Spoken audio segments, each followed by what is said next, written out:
It is breezy at Neelby, Saskatchewan this Tuesday afternoon about coffee time, September the 9th, 2021. And this poor little old Mavic Pro is fighting to keep a stable camera platform. This, though, is but a zephyr compared to the great gale of January the 14th, 2021, which swept across Saskatchewan.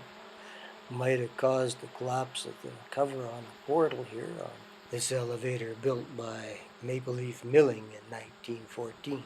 Retired as Saskatchewan Wheat Pool Number B in 1965. Been standing abandoned since. And yonder the same story with the red one. Built by British America Elevator Company in 1923 and abandoned in 1965 as well. Saskatchewan Wheat Pool Neelby A. I wonder what all these stakes are about. Saskatchewan Power's transmission line occupies the right-of-way of Canadian Pacific's Reston sub, opened in December of 1906 between Reston, Manitoba and Peebles, then called Kaiser, 14 miles west of Neelby at mile 98.1 from Reston.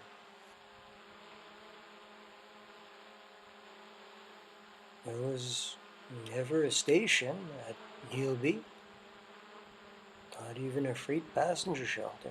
Well, here's more of these stakes. The Reston sub is affectionately known as the Peanut Line for some obscure reason. In 1908, CPR extended the line from Peebles up to Wolseley on the main line, declaring that section complete on November the 11th. CPR abandoned the sub in 1961, and the Saskatchewan Wheat Pool just walked away from its elevators at Neelby and Barring, Deveron, Adair, Bender, probably Peebles. I don't think there was anything ever here except a pair of elevators. There was a Neelby post office, but it wasn't exactly here. It was opened by Taj Hjorth on April the 1st, 1904 in his homestead about 5 miles to the northwest. Closer was the Crystal Spring post office opened by Samuel Cummins about 4 miles east of here. It eventually went to Bender in 1907, further 2 miles east. On February the 5th, 1908, John Miller closed the Neely Post Office. Kipling on the Northern Canadian National through line to Regina is only 2 miles to the northeast, so people just went there for their mail, I reckon. The old British America's developed quite a lean. Not too many more gales will it withstand, I think. Wonder how close it is to the power lines. We're on the Kipling Plain, cloaking the northern shoulders of the Moose Mountain from the Qu'Appelle Valley through into Manitoba. Undifferentiated glacial drift, overlain here and there by undulating glacial-fluvial, glacial-lacustrine deposits, unquote. We're still on Treaty 4 territory here, although we're getting pretty close to Treaty 1 territory. Signed in 1876 at Fort Qu'Appelle between clans of Cree and Assiniboine and representatives of Queen Victoria,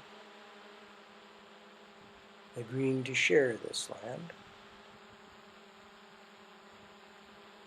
The white buildings are Kipling, 3 kilometers to the northeast, on Highway 48, and on the Canadian National Cromer sub that the Canadian Northern built through here about the same time as the Reston sub went in.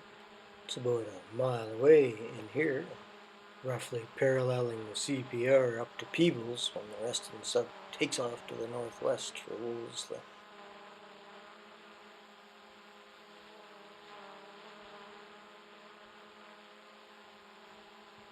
and looking west.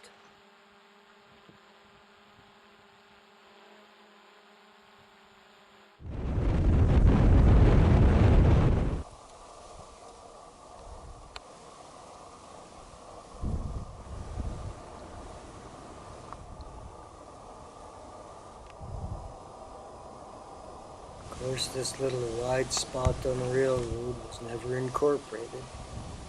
Always a ward of the rural municipality of Kingsley, number 124, Neelby, Saskatchewan.